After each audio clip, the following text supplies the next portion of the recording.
It's the hottest dish in the streets. It's what everyone's talking about on Facebook. Twitters and Facebooks and all that stuff. It's time for Big Tigger's Trending Topics on V103.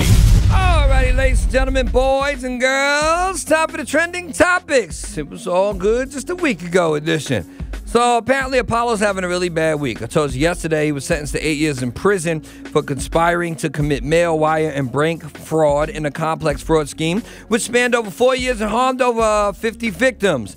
He will remain free for another 2 months, but he cannot appeal his conviction due to his plea deal.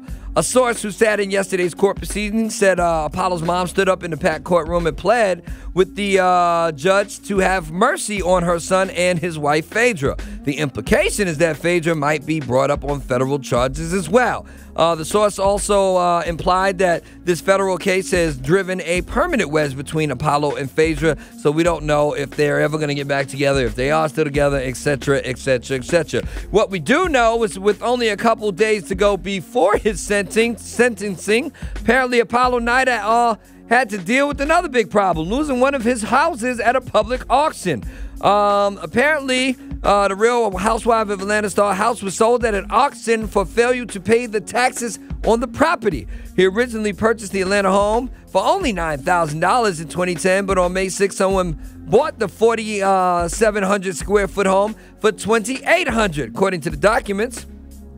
The Sheriff's Department held the sale for paying the quote-unquote taxes owed, interest and penalties on said taxes, and the expenses of the sale, all which were mature and payable because of failure to pay some interest and penalties on said taxes. It was a 3-bedroom home, and it was sold to the highest bidder at the local courthouse. So, I don't know. It's kind of like a bad week for the kid, Apollo. Keep your head up, homie. What up, boy? We just doing what we doing. Long story short, let's move on. Somebody else has been having a dramatic week or two. Katt Williams, I told you about a week ago, he got into some drama where allegedly he might have pulled a gun on somebody at a comedy show, or he might have got jumped out in the parking lot. Well, he was riding on the, Pacific Coast Highway?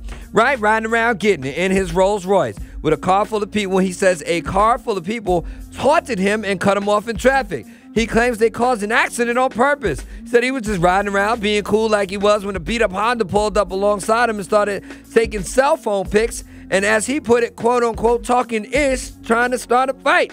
Well, according to Katt, Honda swerved in front of him, forced him to slam on the brakes, but he couldn't stop in time, and his Rolls Royce rear-ended the Honda. He's convinced the Honda people were looking for a payday. Cops tell us the Honda driver was taken to the hospital with minor back injuries. The Honda driver accused Katt of speeding, but the cops didn't buy it. They tell us they believe Katt, who found more trouble on PCH 24 hours later. This boy is crazy. He apparently his security guard tasered a guy who kicked his Rolls Royce. So he just might want to stay on Pacific Coast Highway and be cool. And last but not least, remember Jerry Sandusky?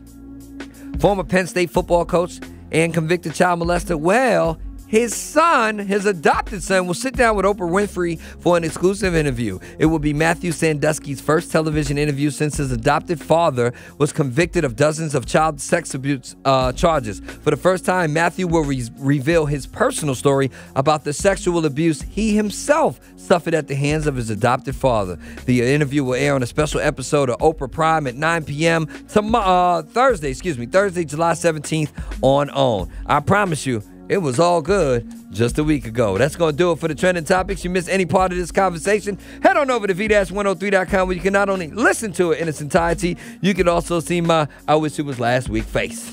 I got some special people stepping in the studio next. Find out who in a minute or two right here on V103.